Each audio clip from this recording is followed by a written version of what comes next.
Hello everyone, welcome back to this channel. This is Raghav Arora और आज guys हम लोग बात करने वाले हैं हमारे एओडी के एक न्यू टॉपिक की जिसका नाम है टेंजेंट्स एंड नॉर्मल्स।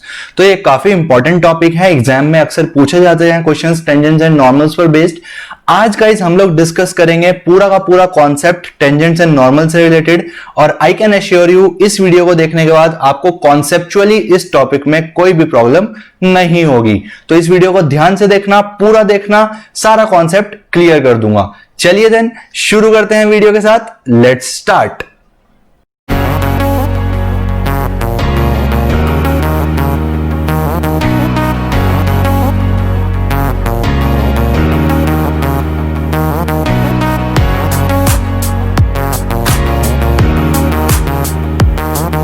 तो गाइस टेंजेंट्स एंड नॉर्मल समझने से पहले थोड़ा सा बेसिक्स डिस्कस कर लेते हैं। सबसे पहले कुछ बेसिक्स डिस्कस कर लेते हैं जो आपके यूज होने वाले हैं इस पर्टिकुलर टॉपिक में, वो है स्ट्रेट लाइन से रिलेटेड। तो सबसे पहला बेसिक जो है वो क्या है गाइस, वो है slope of a line. I hope आपको स्ट्रेट लाइन तो पता ही है क्या होती है, इतना तो यार मैं एक्सपेक्ट कर सकता हूं एक 12th क्लास के स्टूडेंट से। सबसे पहली चीज डिस्कस करेंगे स्लोप ऑफ अ लाइन क्या होती है। तो पहले डेफिनेशन लिखने जा रहा हूं मैं। It is the tangent, tangent का मतलब यहां पर tan से है, ट्रिग्नोमेट्रिक वाला। It is a tangent of angle which the given line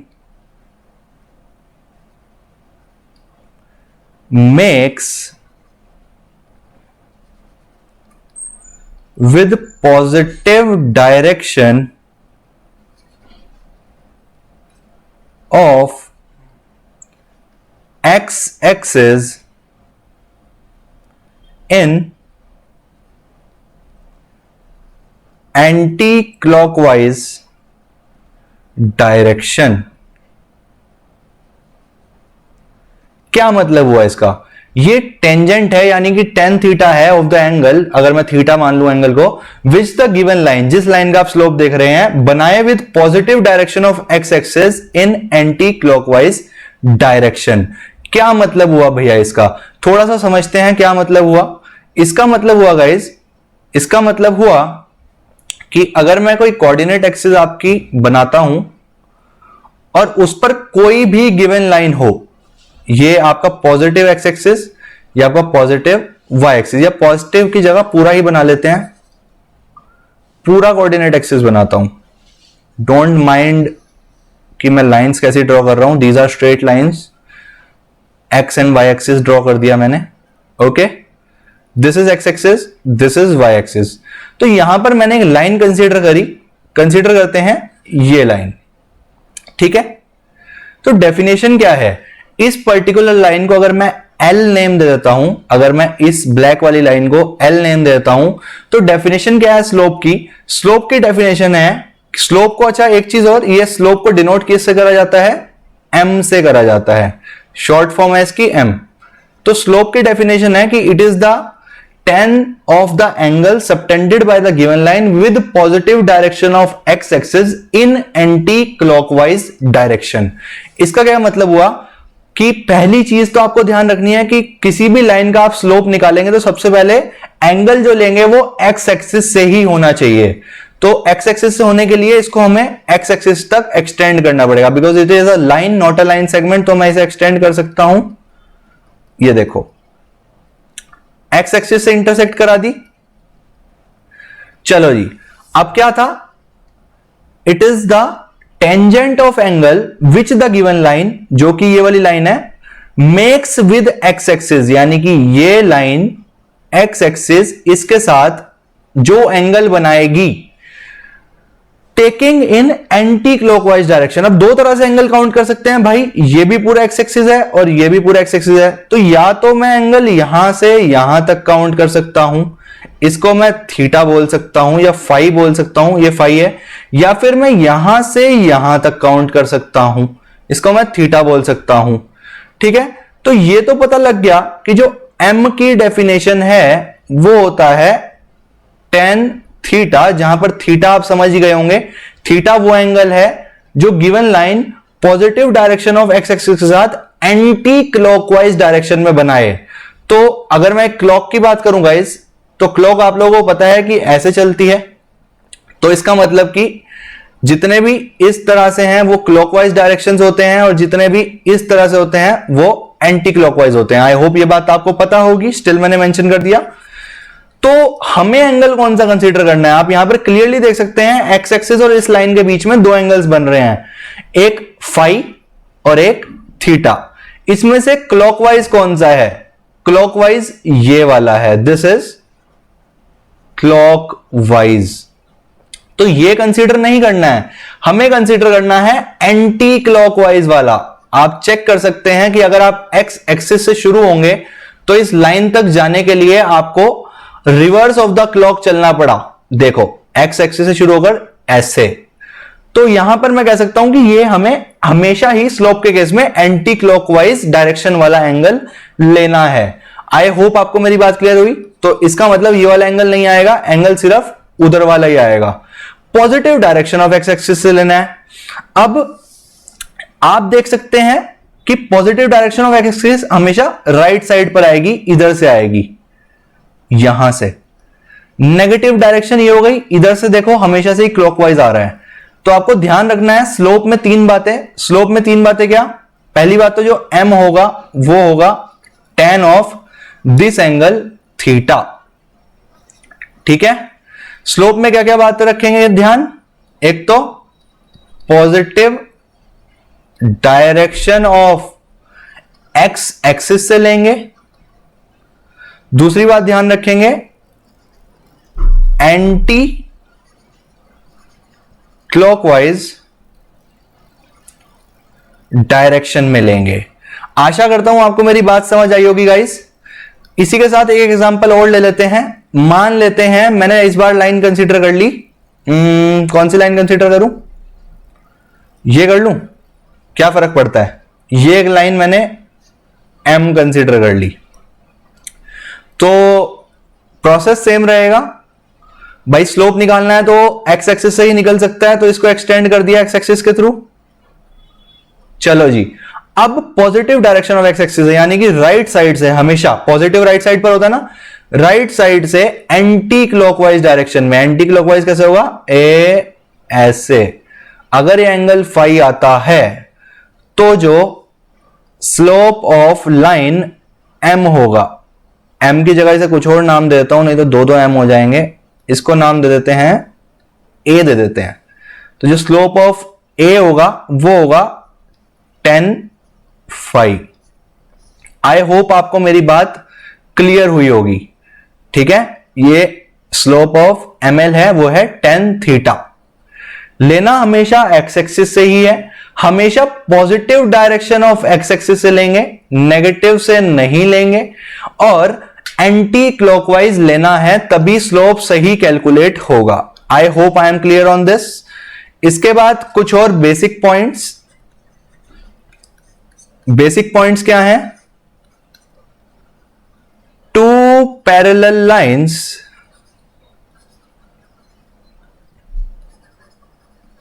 have same slope. दो पैरेलल लाइंस का स्लोप क्या होता है, सेम होता है। ठीक है, फॉर एग्जाम्पल अगर मैं आपसे बात करूं, एक लाइन ये पैरेलल, एक लाइन ये इसके पैरेलल, तो स्लोप क्यों सेम होगा, स्लोप बेसिकली होता है tan थीटा।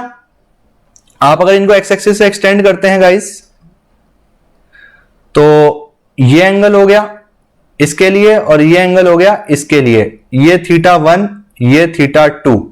क्या θ1 इक्वल्स टू θ2 होगा, कोरस्पॉन्डिंग एंगल्स, क्लास 9th जिसको याद हो, कोरस्पॉन्डिंग एंगल्स बोलते हैं, दो पैरेलल लाइंस हैं, दो पैरेलल लाइंस के बीच में ये ट्रांसवर्सल के थ्रू कोरस्पॉन्डिंग एंगल्स के हिसाब से θ1 θ2 के बराबर होगा। क्या इसका मतलब tan θ1 tan θ2 के बराबर हो जाएगा, और क्या इसका मतलब slope of first slope of second हो जाएगा, हेंस प्रूव्ड। तो ध्यान रखेंगे कि दो पैरेलल लाइंस का स्लोप हमेशा क्या होता है, इक्वल होता है। इस बात का खास ध्यान आप लोग रखेंगे। दूसरा point, if lines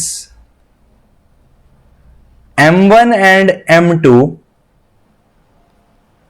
as their slopes. दो लाइंस हैं जिनका पहली लाइन का स्लोप है M1 और पहली लाइन का स्लोप है M2 are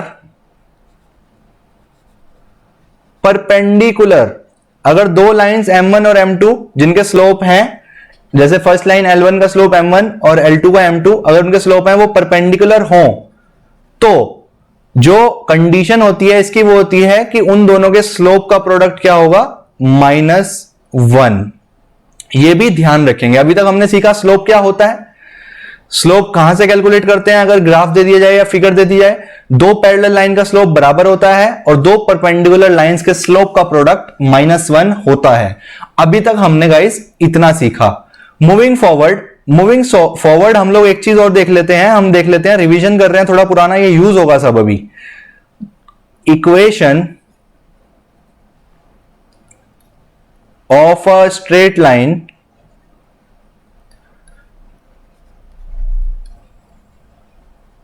with given point x1, y1 and slope m। अगली चीज हमें रिवाइज करनी है कि कोई स्ट्रेट लाइन है जिस पर एक पॉइंट गिवन है हमें x1, y1 और उसका लाइन का हमें स्लोप पता है m। तो उस लाइन की इक्वेशन क्या होगी वो हम लिखेंगे। इक्वेशन होगी y minus y1 upon x minus x1 equals to m। I hope आपको मेरी बात क्लियर हुई है। ये होगी इक्वेशन ऑफ लाइन जिस पर एक गिवन पॉइंट हो x1 और y1 और जिसका स्लोप हो m। ध्यान रखेंगे y और x जनरल है, जबकि y1 और x1 आपको गिवन होंगे। यहां पर x1, y1 और m ये दोनों क्वांटिटीज गिवन है, तब ऐसे लिख रहे हैं। ठीक है, आशा करता हूं मेरी बात क्लियर हुई है। और एक फॉर्म और देख लेते हैं। वो कौन सी फॉर्म है, वो है equation of a straight line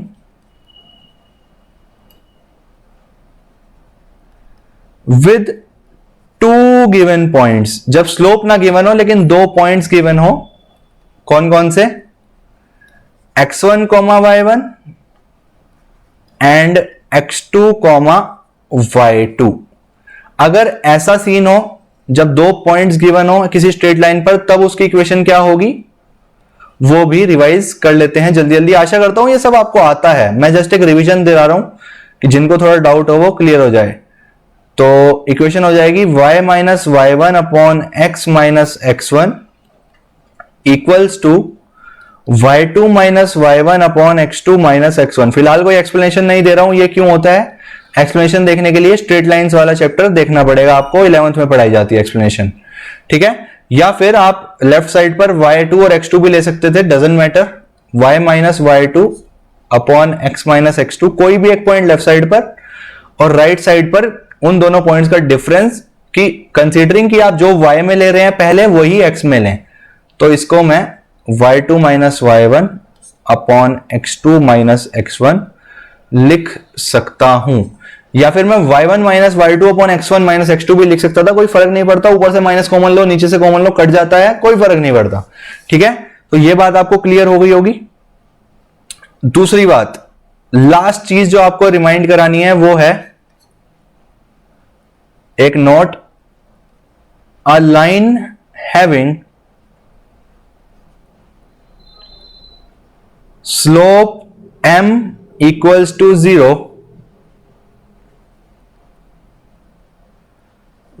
will be parallel to x axis। यानी कोई भी लाइन जिसका स्लोप 0 है वो क्या होगी, पैरेलल होगी x एक्सिस से। आप इंटरप्रेट कर सकते हैं, अगर वो बोल रहा है कि एक लाइन पैरेलल x एक्सिस से तो आप उसका स्लोप 0 कंसीडर कर सकते हैं, और अगर वो बोले किसी लाइन का स्लोप 0 है तो आप मान सकते हैं कि वो x एक्सिस के पैरेलल है। ठीक है, क्वेश्चंस में यूज करी जाती है टर्म, इनडायरेक्टली देता है कि एक लाइन एक्स एक्सिस के पैरेलल है, लेकिन आपको इससे इंटरप्रेट करना होता है कि जो स्लोप है उसका वो 0 होगा। आशा करता हूं मेरी बात समझ आ गई सब बच्चों को। अगली चीज, लास्ट पॉइंट रिवीजन में, बेसिक्स का रिवीजन कर रहे थे, वो क्या है? A line having m equals to undefined. m undefined कब होगा? जब tan थीटा अनडिफाइंड होगा, बिकॉज m तो tan थीटा के बराबर है, यानी कि जब थीटा पाई बाय 2 होगा। आपको पता है पाई बाय 2 पर tan पाई बाय 2 अनडिफाइंड होता है, इसलिए m डिफाइंड है। Line having m equals to undefined when theta equals to pi by 2 will be perpendicular to x-axis और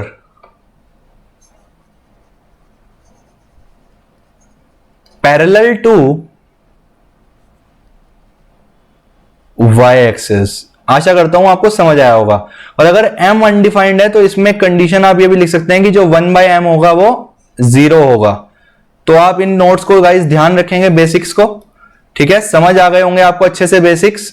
हमने क्या क्या देखा? हमने देखा स्लोप क्या होता है, स्लोप ऑफ अ लाइन देखा। उसके बाद हमने देखा दो पैरेलल लाइन का स्लोप सेम होता है, परपेंडिकुलर लाइंस के स्लोप का रिलेशन देखा। इक्वेशन ऑफ लाइन लिखना सीखा, जब एक पॉइंट और एक स्लोप गिवन हो और दो पॉइंट्स गिवन हो। उसके बाद दो नोट्स लिखे हमने कि स्लोप का पैरेलल और परपेंडिकुलरिटी से क्या रिलेशन है।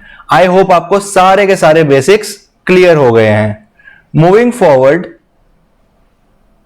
फॉरवर्ड गाइज, अब बात करते हैं नेक्स्ट चीज की। नेक्स्ट चीज क्या है? नेक्स्ट चीज है कि भाई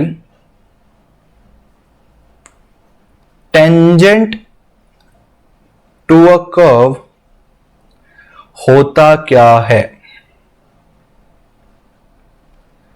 कि भैया आप टेंजेंट की बात कर रहे हो, ये तो बताओ टेंजेंट होता क्या है। तो डेफिनेशन लिख लेते हैं, शुरू करते हैं अपना कार्यक्रम।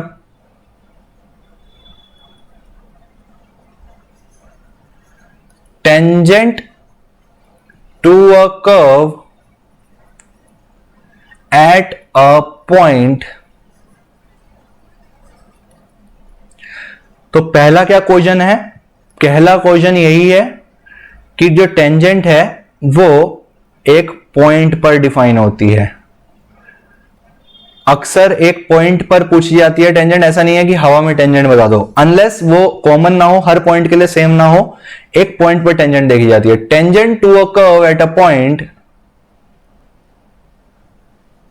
is defined as a straight line। Tangent एक स्ट्रेट लाइन होती है guys.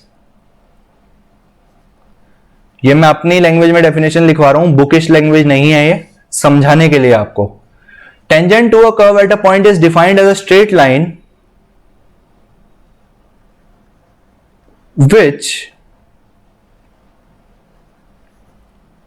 only touches the curve at that point। समझ आया आप लोगों को? टेंजेंट वो स्ट्रेट लाइन है किसी कर्व के किसी एक पॉइंट पर जो उस पॉइंट को, उस पर्टिकुलर पॉइंट को सिर्फ टच करके निकले। अब भैया ऐसे तो समझ नहीं आ रहा, थोड़ी फिगर वगैरह बनाओगे आप तो थोड़ा अच्छे से क्लियर हो जाएगा। तो कोई बात नहीं, आप लोगों के लिए फिगर बना देते हैं गाइस। कंसीडर कर लेते हैं कोई जनरल कर्व, मान लेते हैं मैंने कोई कर्व ले लिया, ये कोई जनरल कर्व है एफ एक्स। अब टेंजेंट क्या है? Tangent is that straight line which touches the curve at a particular point. तो अगर मैं इस पर्टिकुलर पॉइंट की, किस पॉइंट की, कलर चेंज कर लेते हैं, अगर मैं इस पर्टिकुलर पॉइंट की जो कि है x1, y1, इसकी बात करूं तो इस पर्टिकुलर पॉइंट के लिए जो टेंजेंट होगी गाइज, वो कौन सी होगी? वो होगी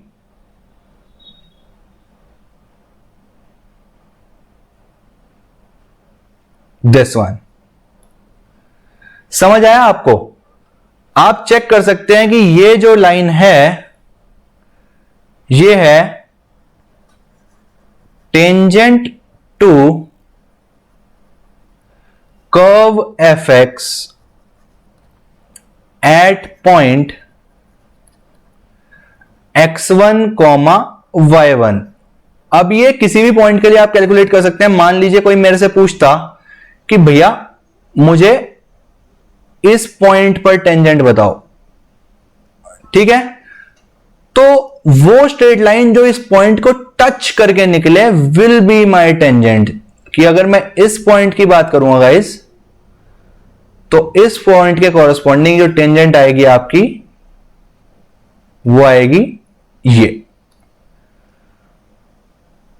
आशा करता हूं आपको मेरी बात समझ आ गई होगी। टच करके निकल रही है, ठीक है। I am trying to make it as much clear as possible. Still आप समझ रहे होंगे मेरी बात मैं क्या कहना चाहता हूं। तो ये पॉइंट x2 y2, तो इसको बोल सकता हूं T2 टेंजेंट x2 y2 के कॉरस्पॉन्डिंग, और ये है T1 टेंजेंट।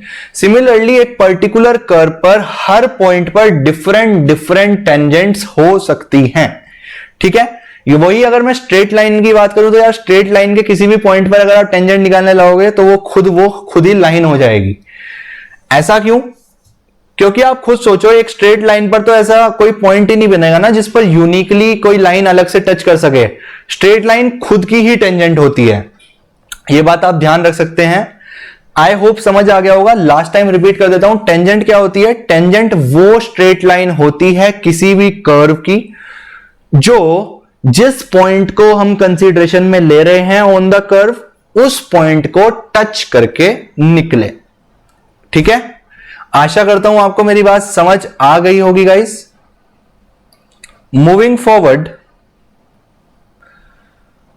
फॉरवर्ड बात कर लेते हैं। बात किस चीज की कर लेते हैं? अगली डेफिनेशन की, नॉर्मल टू अ कर्व क्या होता है। भाई टेंजेंट से नॉर्मल से टेंजेंट क्लियर हो गई, क्या होती है? नॉर्मल क्या होता है ये देख लेते हैं। तो नॉर्मल टू अ कर्व देख लेते हैं, क्या होता है normal? Normal to a curve at point x1 comma x2 is a line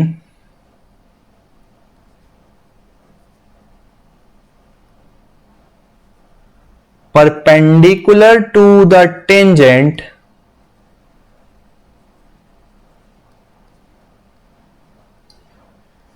at point x1 comma x2। क्या मतलब हुआ इसका? Normal to a curve at a point क्या होता है? नॉर्मल भी एक पॉइंट पर देखी जाती है। नॉर्मल वो लाइन होती है किसी भी पॉइंट पर जो कि उस पॉइंट पर गुजरने वाली टेंजेंट के परपेंडिकुलर हो। फॉर एग्जाम्पल अगर मैं बात करूं किसी कर्व की, थोड़ी स्पेस बना लेते हैं गाइस, ओके। अगर मैं बात करूं इस कर्व की, ध्यान से देखेंगे, ये कोई कर्व है, ठीक है। थोड़ा और अच्छा सा बनाने की कोशिश कर लेता हूं if I can, but I am not sure.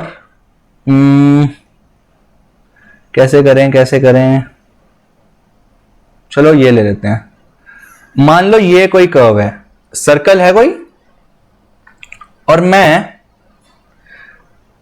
इस पॉइंट की बात कर रहा हूं, इस पॉइंट की। ये पॉइंट है x1 comma y1 and suppose this is the centre of the circle. तो x1 कॉमा y1 पर टेंजेंट वो नॉर्मल क्या होगी? x1 कॉमा y1 क्या होगी? आप x1 कॉमा y1 पर सबसे पहले टेंजेंट ड्रॉ कर लें। चलिए जी,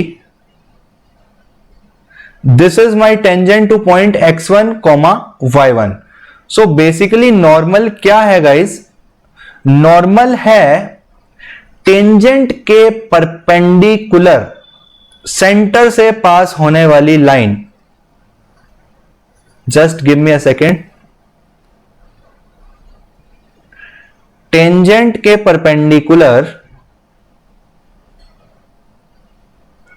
सर्कल के केस में तो नॉर्मल सेंटर से पास होती है, वी ऑल नो, बट किसी और कर्व के केस में ऐसा हो, ऐसा कोई जरूरी नहीं है।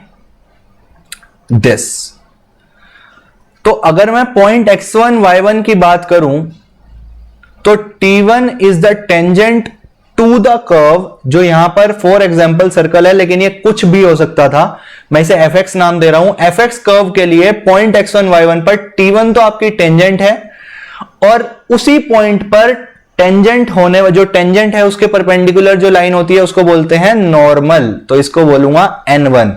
और ये फैक्ट है कि जो नॉर्मल और टेंजेंट होती है एक पॉइंट पर, वो क्या होते हैं, परपेंडिकुलर। आई होप आपको मेरी बात क्लियर हुई है। ठीक है गाइस, आशा करता हूं आपको मेरी बात थोड़ी सी क्लियर हुई है, समझ आया होगा आपको क्या होता है नॉर्मल और टेंजेंट। तो एक नोट लिख लेते हैं। नोट क्या है, normal is always perpendicular to the tangent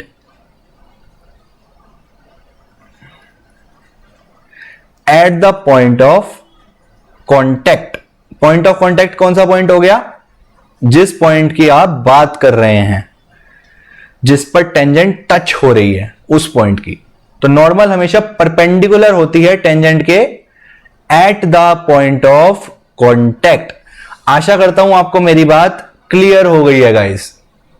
ठीक है, I hope this is clear.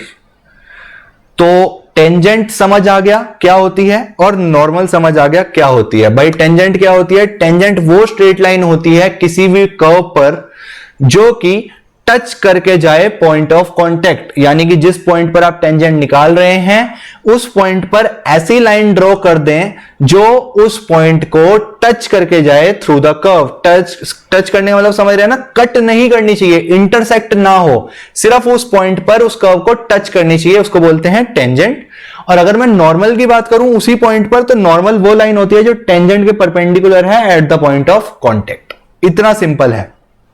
आशा करता हूं आपको समझ आ गई मेरी बात। आगे बढ़ते हैं गाइस। अगर आपने मेरे इंट्रोडक्शन वाले लेक्चर्स देखे हैं, इंट्रोडक्शन वाले, अगर आपने इंट्रोडक्शन ऑफ डेरिवेटिव्स मेरे से सीखा था, चैप्टर नंबर 5 मेरे से पढ़ा, तो मैंने वहां पर बताया था, क्या बताया था, मैंने वहां पर बताया था कि dy by dx denotes the slope of tangent to the curve for some curve y equals to fx। Differentiation का क्या मतलब है, आपको बता देता हूं कि डिफरेंशिएशन इतना पावरफुल टूल है भाई, आप डिफरेंशिएशन की हेल्प से बिना जाने कि उस पर्टिकुलर फंक्शन का कर्व का ग्राफ क्या है, उसे डिफरेंशिएट करके उस पर्टिकुलर कर्व का स्लोप ऑफ टेंजेंट निकाल सकते हैं। यह डिफरेंशिएशन की पावर होती है, और यह बात आपको अपने मन में बिठा लेनी है, मनो दिमाग में। और इतना अगर आपने बिठा लिया तो बस बाकी का तो मैं आपको सब समझा दूंगा बहुत आराम से। क्या बोला मैंने कि अगर आप dy by dx निकाल रहे हैं, dy by dx denotes the slope of tangent to the curve at the given point. Point वाली बात अभी करता हूं, फिलहाल समझो dy by dx slope of tangent दिखाता है। अगर आप किसी कर्व की इक्वेशन को डिफरेंशिएट कर रहे हैं तो जो आंसर आया वो स्लोप ऑफ टेंजेंट होता है। ठीक है गाइस, तो इसी बात पर शुरू कर लेते हैं कार्यक्रम। बात करते हैं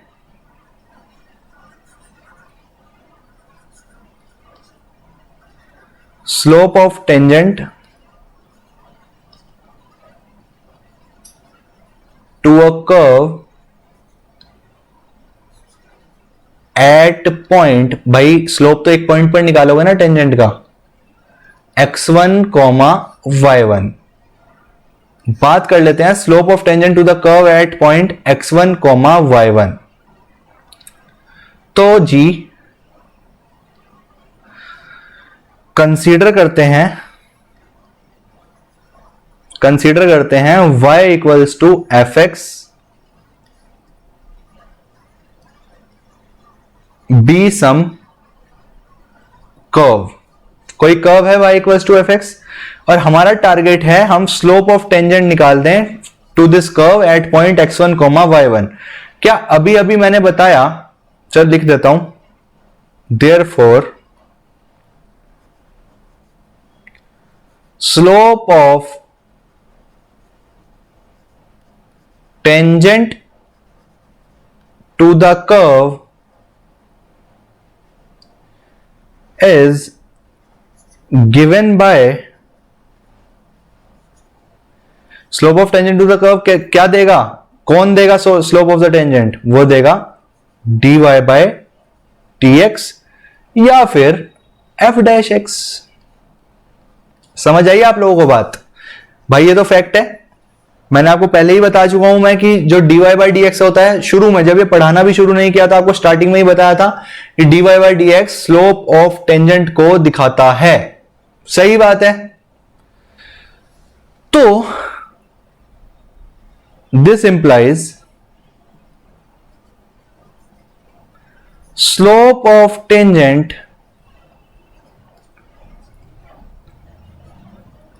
to the curve y equals to fx at point x1 comma y1 क्या हो जाएगा, at x1 comma y1 is given by, अगर मैं m नाम दे दूं तो m किसके बराबर होगा, dy by dx at x equals to x1 and y equals to y1। आशा करता हूं आपको मेरी बात क्लियर हुई है guys.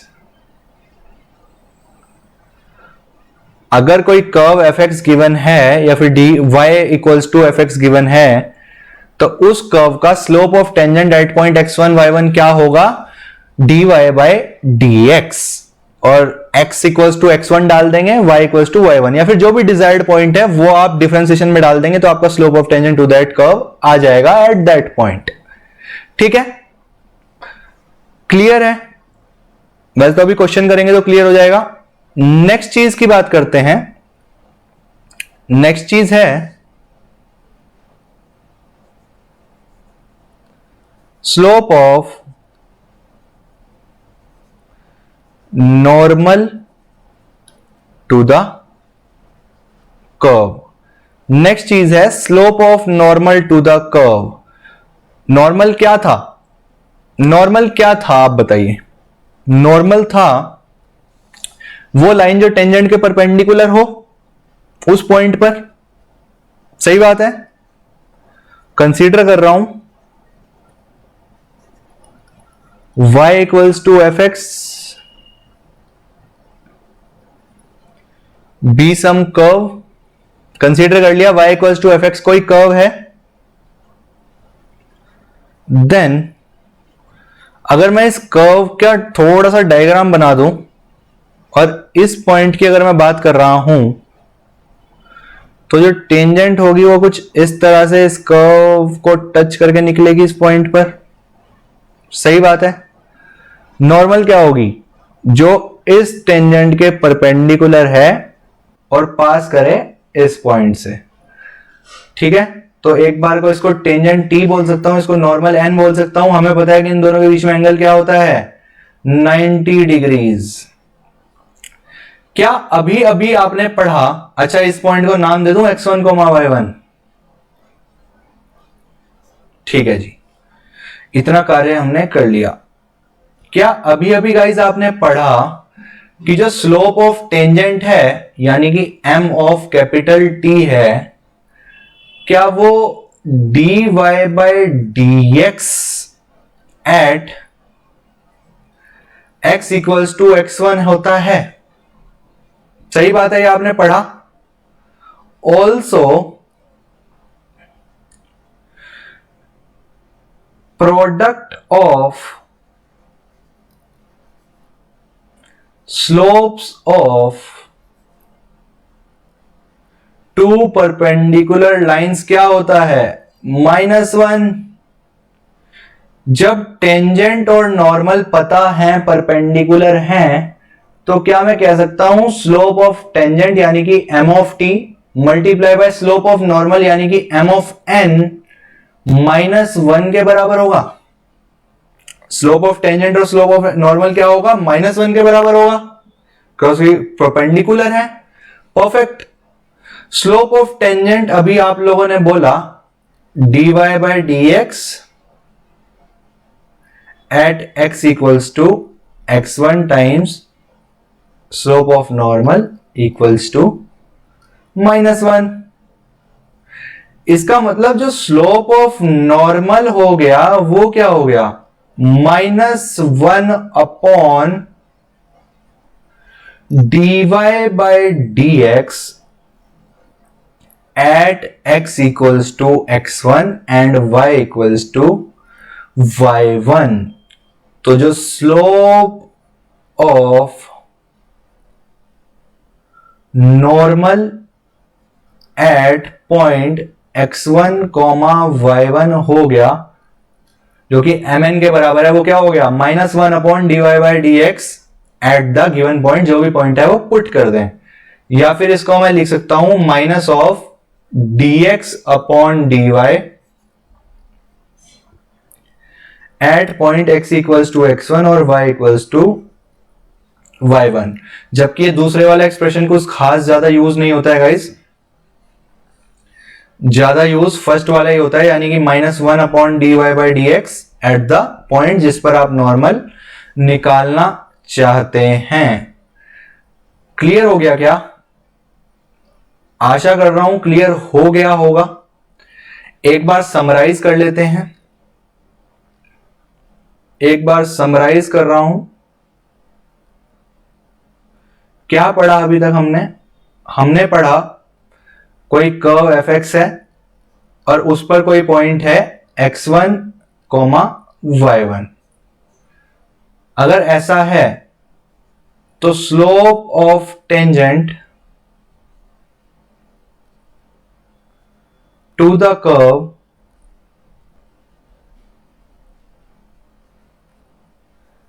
Eight point x1, y1 क्या होगा? वो होगा, अब यहां पर fx लिया है तो f dash x at x equals to x1 and y equals to y1। Similarly slope of normal to the curve at point x1, y1 क्या होगा? -1 upon f dash x at point x equals to x1 and y equals to y1।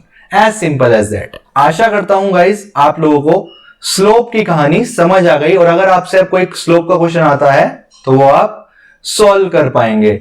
For example एक question लिख लेते हैं, एक example लिख लेते हैं।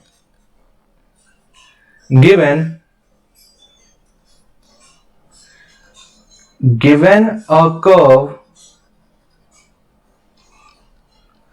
fx equals to x cube plus x plus 1।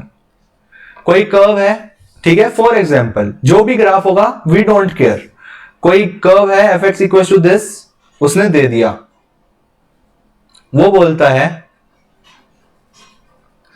Find the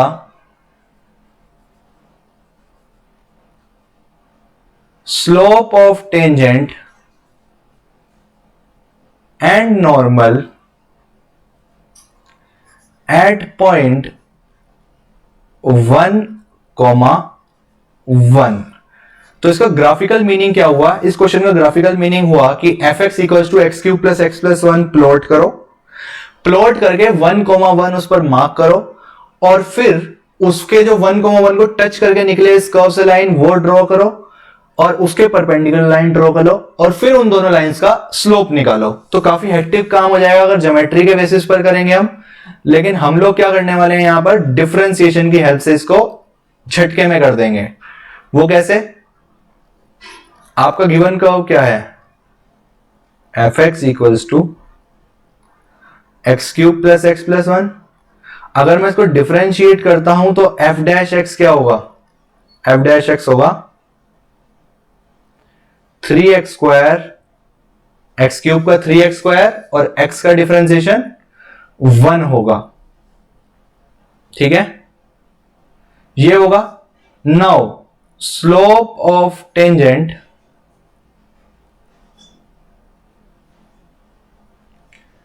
eight 1,1 उसने पूछा है, तो वो क्या होगा? वो होगा f dash x at x equals to 1 and y equals to 1। तो y का कोई फैक्टर नहीं है एफ डैश एक्स में, तो सिर्फ x की वैल्यू डालनी है। वो हो जाएगा 3 इंटू 1 का होल स्क्वायर प्लस 1, यानी कि 3 plus 1 4। This is the slope of tangent at point 1,1 for this curve. ठीक है गाइस, आई होप आपको मेरी बात क्लियर हो रही है किस तरह से आप स्लोप कैलकुलेट कर सकते हैं। नेक्स्ट है slope of normal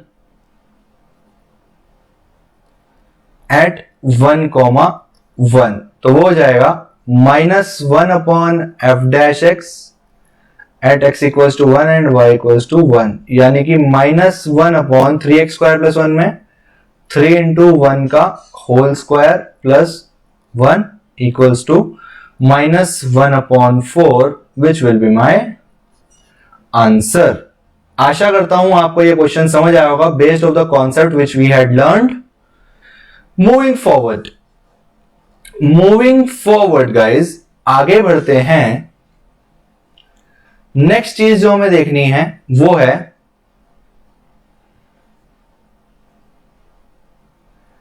equations of tangents and normals to the given curve। Next चीज हमें देखनी है कि टेंजेंट और नॉर्मल्स की इक्वेशन क्या होगी गिवन कर्व पर। यानी कि अगर आपको एक पॉइंट पर टेंजेंट की इक्वेशन निकालने को बोल दिया जाए किसी गिवन कर्व की, तो वो आप कैसे निकालेंगे वो हम लोग सीखने वाले हैं। ध्यान से देखेंगे गाइस, अगर वीडियो छोड़कर जाने का मूड था तो मत छोड़ना, ये इंपॉर्टेंट पार्ट है, यहां से आने की प्रोबेबिलिटी भी काफी ज्यादा है। मेरे को एक चीज बताओ, टेंजेंट इज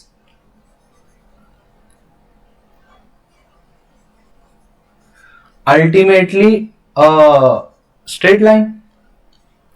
भाई जो भी कंडीशन है, जैसा भी है, पॉइंट को टच करके जाएगी, और जी आपका कर्व को बस टच करके जाएगी उस पॉइंट पर, नॉर्मल के परपेंडिकुलर, जो भी है, अल्टीमेटली क्या टेंजेंट है तो एक स्ट्रेट लाइन ही।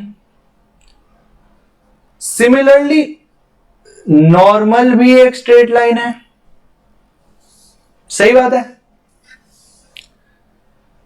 तो इसका मतलब क्या हमें स्ट्रेट लाइंस इक्वेशंस लिखनी है? क्या हमें स्ट्रेट लाइंस की इक्वेशन लिखनी है? यार ये तो आप लोगों को आता ही है, ना आता हो तो मैंने भी तो पढ़ाया, अभी थोड़ी देर पहले बताया तो आप लोगों को। इसमें क्या ही है, क्यों पढ़ाना पड़ रहा है मुझे? बिकॉज बच्चे हवा बना देते हैं इसका कि पता नहीं यार क्या आ गया, ये भैया ने पढ़ाया ही नहीं। ध्यान से समझो। पहली चीज,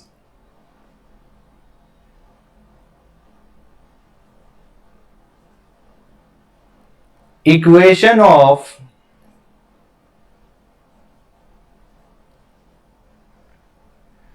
tangent, equation of tangent to a curve at point x1, y1। ध्यान से समझो गाइस, क्या मतलब है। कोई कर्व लिया, मान लो ये कर्व ले लिया,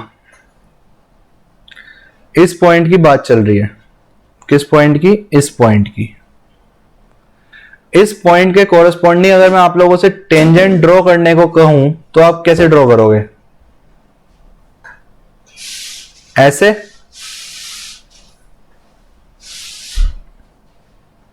ठीक है, ऐसे ड्रॉ करोगे टेंजेंट। ये हो गई टेंजेंट भाई, इस पॉइंट को टच करके निकल रही है थ्रू दिस कर्व। टी बोल दो इसको। पॉइंट गिवन है x1, x2। किसी भी स्ट्रेट लाइन पर अगर आपको सिर्फ एक पॉइंट गिवन हो, सिर्फ एक पॉइंट, दो पॉइंट्स नहीं गिवन है, एक पॉइंट गिवन है, तो आपको और क्या चाहिए उस स्ट्रेट लाइन की इक्वेशन लिखने के लिए? भाई अगर सिर्फ एक पॉइंट है तो एक स्लोप और दे दो, मेरा काम हो जाएगा। चलो माना ये जो कर्व है, ये कर्व क्या है? fx। टेंजेंट का स्लोप भी मान लिया m है, और किस पॉइंट पर स्लोप पूछ रहा हूं? x1, x2 पर। ठीक है, क्या मैं बोल सकता हूं कि जो मेरा m होगा वो होगा differentiation of curve at point x equals to x1 और y इक्वल्स टू x2? यही होगा।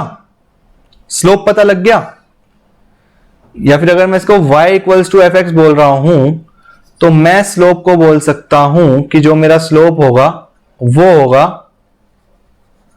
dy by dx at x equals to x1 and y equals to x2, जो हमने पॉइंट्स लिए हैं। मुझे एक बात बता दो कि अगर कोई पॉइंट पता है x1, x2, या इसको y1 कर लें, क्या ज्यादा अच्छा लगेगा? क्योंकि जनरली x1 y1 ही होता है हर जगह, फर्क कुछ नहीं पड़ता है। y1 कर लेते हैं इसको, फर्क कुछ नहीं आएगा। x1 y1 कर लिया। हमें एक पॉइंट पता है। अब कर्व को छोड़ो, कर्व क्या था मुझे कोई मतलब नहीं, कर्व से मैंने स्लोप निकाल लिया। dy बाई dx के लिए मुझे कर्व की इक्वेशन की जरूरत थी, मेरा काम खत्म। मेरा टारगेट क्या है? इक्वेशन ऑफ टेंजेंट लिखना। टेंजेंट एक स्ट्रेट लाइन है। किसी स्ट्रेट लाइन पर, टेंजेंट भी भूल जाओ, किसी स्ट्रेट लाइन पर मुझे एक पॉइंट पता लग गया x1, y1, और मुझे स्लोप पता लग गया उस पॉइंट पर, यानी कि उस लाइन का स्लोप पता लग गया। तो क्या मैं इक्वेशन लिख सकता हूं? इक्वेशन क्या होगी?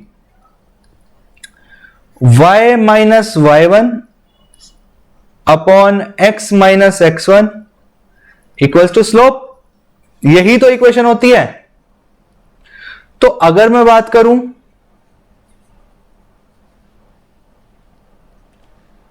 Equation of tangent to the curve y equals to f x at x1, y1, तो क्या मैं उसको बोल सकता हूं y minus y1 upon x minus x1, और सिंपली टेंजेंट ऑफ स्लोप की मैं वैल्यू डाल देता हूं जो कि है dy by dx at point, जिस पॉइंट पर आप निकाल रहे हैं x1, y1। This will be my equation of tangent. बहुत सिंपल गाइस, इससे सिंपल क्या हो सकता है? मैंने आपको पूरा एक्सप्लेन कर दिया। अगर आप रटने की कोशिश करोगे तो देखो कुछ नहीं होगा, पर समझोगे तो देखो इसमें कुछ है भी नहीं। ये होगी आपकी equation of tangent. Ultimately tangent है तो स्ट्रेट लाइन ही। पॉइंट वो दे रहा है, point of contact straight line के रेस्पेक्ट में एक पॉइंट तो है ही उस पर। Slope of tangent slope of straight line है, स्लोप पता है, पॉइंट पता है, इक्वेशन लिखना कोई बड़ी बात नहीं। यहीं चलो लगे हाथ इक्वेशन ऑफ टेंजेंट की जगह हेडिंग में बदलाव करते हैं, टेंजेंट एंड नॉर्मल। नॉर्मल की इक्वेशन भी लगे हाथ। नॉर्मल क्या है? नॉर्मल है एक स्ट्रेट लाइन जो इस टेंजेंट के परपेंडिकुलर हो और उसी पॉइंट ऑफ कॉन्टेक्ट से पास हो जिसके रिस्पेक्ट में टेंजेंट लिखी गई है। तो अगर मैं नॉर्मल ड्रॉ करने की कोशिश करूं, just a second guys, just a second, कोशिश करूंगा नॉर्मल ड्रॉ करने की, अगर कर पाऊं।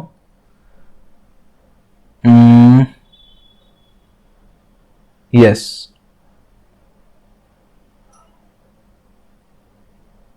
बोल सकता हूं?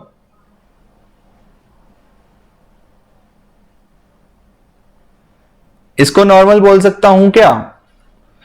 टेंजेंट के परपेंडिकुलर है और इस पॉइंट x1 y1 से पास हो रही है, बोल सकता हूं। अब ध्यान से मेरी बात सुनो, सभी लोग ध्यान से बात सुनो। नॉर्मल के लिए मुझे क्या क्या पता है?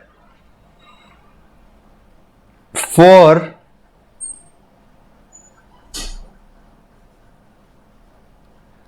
इक्वेशन ऑफ नॉर्मल मुझे पता है एक पॉइंट जिससे नॉर्मल पास हो रही है, बिकॉज टेंजेंट और नॉर्मल का पॉइंट ऑफ कॉन्टेक्ट तो कॉमन है। मुझे एक पॉइंट पता है, अच्छा, इक्वेशन ऑफ नॉर्मल जो कि एक स्ट्रेट लाइन है। मुझे एक पॉइंट पता है x1 y1। सही बात है, बिल्कुल ठीक बात है। मुझे एक पॉइंट पता है x1 y1। अब अगर स्लोप मिल जाता नॉर्मल का तो मजा आ जाता। क्या slope of normal -1 upon dy by d x at x1 y1 होगा? अगर मैं x1 y1 पॉइंट कंसीडर कर रहा हूं, यही तो होगा, यही तो सिखाया।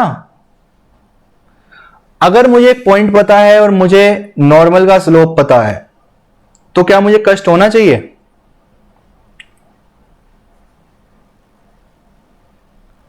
इक्वेशन ऑफ नॉर्मल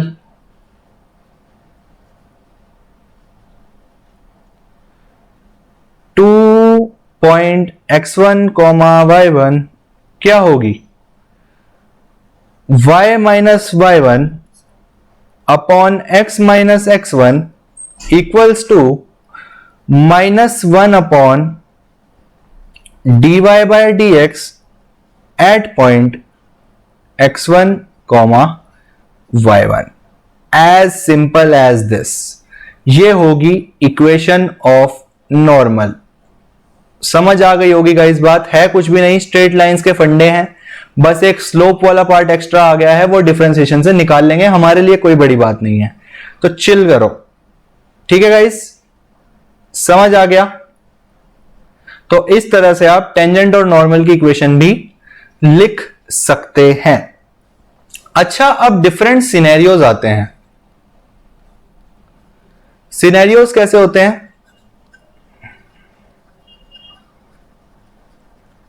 वो कई बार क्या करेगा, सिनेरियो की स्पेलिंग गलत है,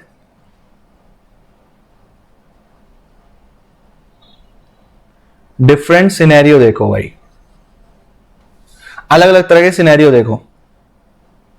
वो क्या करेगा?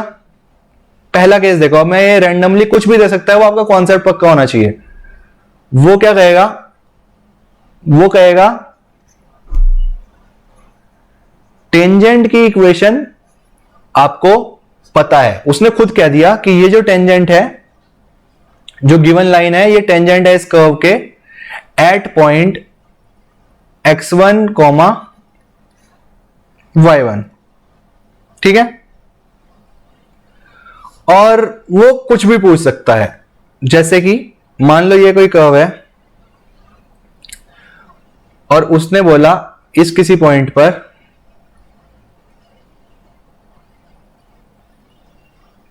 ये कोई टेंजेंट है, सॉरी ये टच नहीं कर रही है, बट आप समझ रहे हो मेरे जज्बात में बनाना क्या चाह रहा हूं। इस पॉइंट से टच करके निकलती हुई स्ट्रेट लाइन बनाना चाह रहा हूं मैं। चलो, वो बोल रहा है ये t है, इसकी इक्वेशन आपके पास है ax plus b y plus c equals to 0। ये उसने दे दिया, ठीक है, ये उसने दे दिया। और पॉइंट ऑफ कांटेक्ट देने की बजाय उसने कर्व की इक्वेशन दे दी। आपसे पूछेगा calculate point of contact.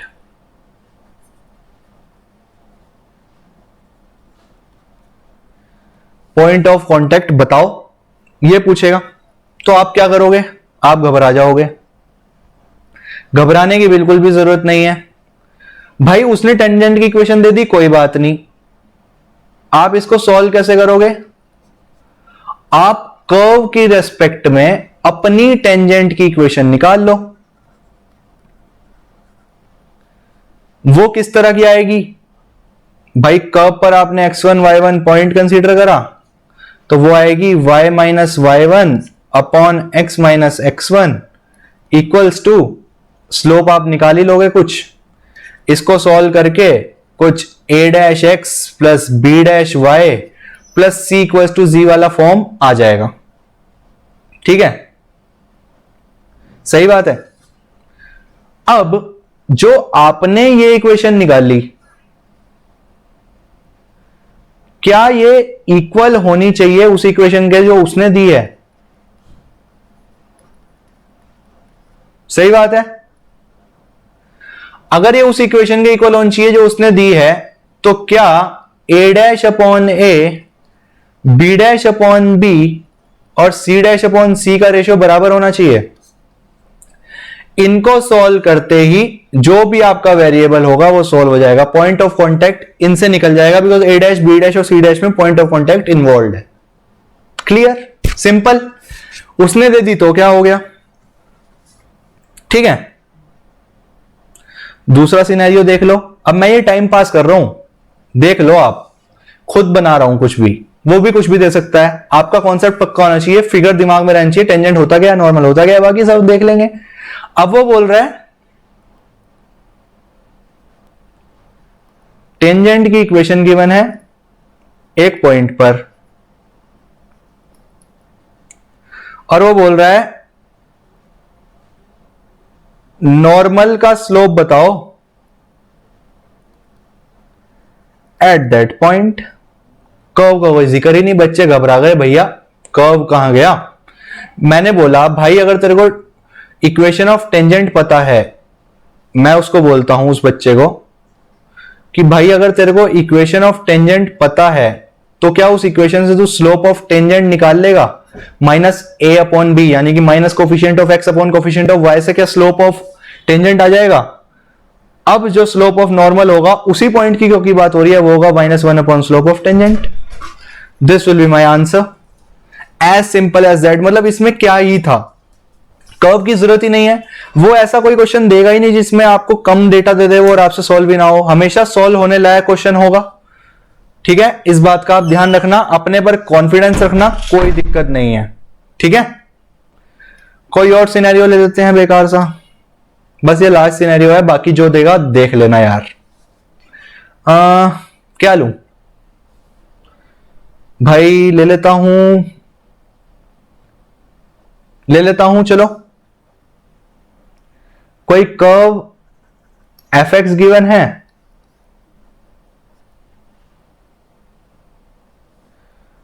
Point of contact given है, एक पॉइंट गिवन है टेंजेंट पर,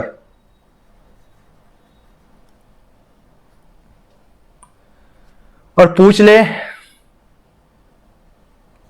इक्वेशन ऑफ टेंजेंट क्या होगी, ऐसा पूछ ले। कोई कर्व fx गिवन है, पॉइंट ऑफ कांटेक्ट गिवन है, और क्या गिवन है? Point of contact x1 y1, एक पॉइंट कोई गिवन है x2 y2, equation of tangent पूछ रहा है। कर्व को भूल जाओ ना, दो पॉइंट एक स्ट्रेट लाइन पर पता लग गए, तो y minus y1 upon x minus x1 equals to y2 minus y1 upon x2 minus x1। This will be your answer, as simple as that. तो यार बहुत ही सिंपल है ये टेंजेंट्स एंड नॉर्मल्स।